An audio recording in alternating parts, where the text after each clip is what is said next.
Look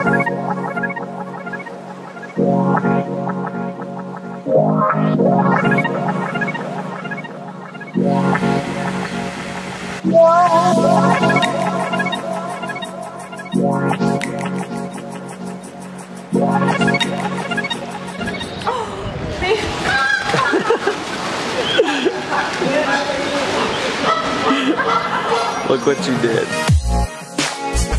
Today's the day. This is actually my third time out in Indianapolis, and this is one of my favorite stops, especially when I'm hungry. The Indianapolis City Market. So this place has been around since like 1886. So it's this wicked cool historic building, and you've got all these different cultural foods coming together and opening up their own little stalls. It's like a little street market that you'd find in a different country, and it's got a lot of history to it, and so does the food, which means it's fantastic. Oh, by the way, recon day was yesterday, so I'll get to see the course again today and prepare a little bit more, maybe more or less just mentally. But physically, I've done all the training I'm gonna do. If it warms up, I might do a little bit of parkour, we'll see. Another really big key component to getting a leg up in the game is, of course, there's gonna be new obstacles that we could never expect. Things that we've never touched or been on before, which is exciting, which is what I love about the show. But now there are gonna be obstacles that are similar to things that we've seen in the past.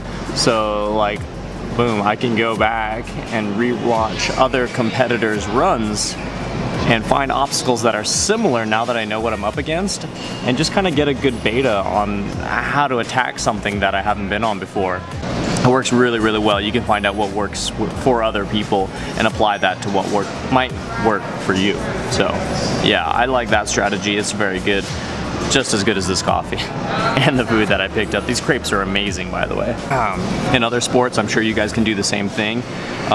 Take MMA, for example. You can prepare and train all you want, but if you don't study your opponent, if you don't study the course, you never know what you're going to be up against, and you're not sure how you need to counterattack something. You know, when a competitor goes up against another competitor who is very active online, they're going to have a history, and if you study up on that history, a lot of times it's going to reveal their weakness. Just like this, if I study up on an obstacle, I can learn that obstacle's weakness, therefore I can take it down when it comes time to perform.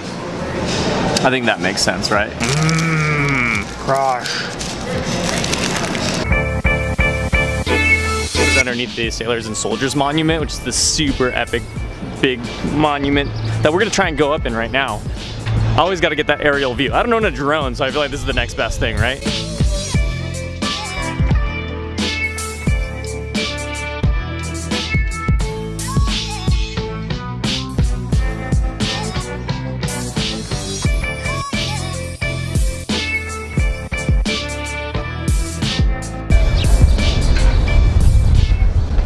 Oh, my legs are killing me.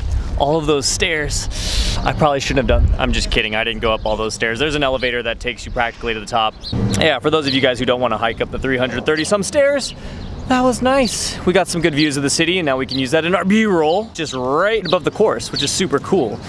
Very few locations are going to provide a really cool aerial view of the course like that.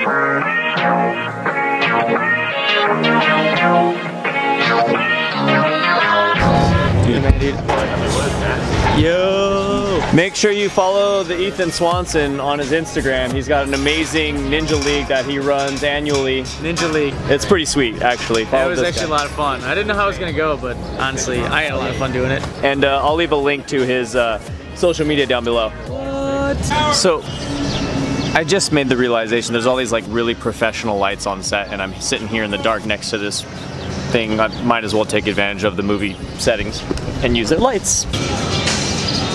Do you like this sexy mood lighting? I'll take it. Being able to be back in front of the camera is almost like being a Spartan, being back in the ring, and I kind of get that feeling like this is where I belong, this is what I've been fighting for, and it's an amazing feeling.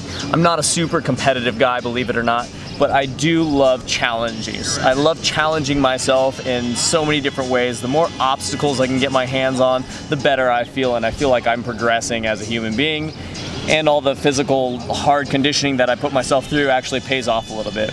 This light's kind of extreme. I hope it's not too distracting. So my call time this evening is 10:30 p.m. and you also get a message saying like, hey, make sure all your family and friends get there around like 2, a little before 2:30 a.m., which means that likely I won't be running the course until like 3 or 4 a.m., maybe even later depending on how the weather and other things go, which means I'm gonna get a nap in right now. It's 5 p.m., so I've got 5 hours before I need to start really getting ready and head down to the course and check in. This will be my sleep for the evening. Once I get to the course and check in, then it's just kind of finding a spot to hang out, rest, and relax. Usually about an hour to 2 hours before my actual run is when I'll start warming up and just making sure the blood's flowing through all my veins and my muscles are awake and my mind and my body is 100% there. And I try to simulate and visualize what I'm going to be doing on each obstacle before I even get on the course, and just go through my notes, everything that I've practiced and prepared for, and just review. So that way when I get on stage, it's almost like I'm reenacting a play that I've rehearsed over and over. But at the same time, I want to be able to adapt to whatever I'm confronted with on the course, because I'll see the course up close and personal this time when we go over rules, and you kind of have to make a quick decision on whether or not something's going to work like you originally planned, or you have to make a slight change. Yeah, no spoilers, sorry. Just have to wait till it airs. Thanks for tuning into the vlog, guys. Be sure to like, comment, and subscribe. Let me know down below if you guys enjoyed this segment. I can't tell you guys who did what or whatnot until the entire season's over. A lot of this footage I won't even post until much later, so make sure you subscribe now. That way in like a year from now, you guys will get that notification and say, hey, follow-up review video to season 10. Overall, my third Indianapolis trip was a blast, and I hope you guys enjoyed watching. Peace out, Ninja Status.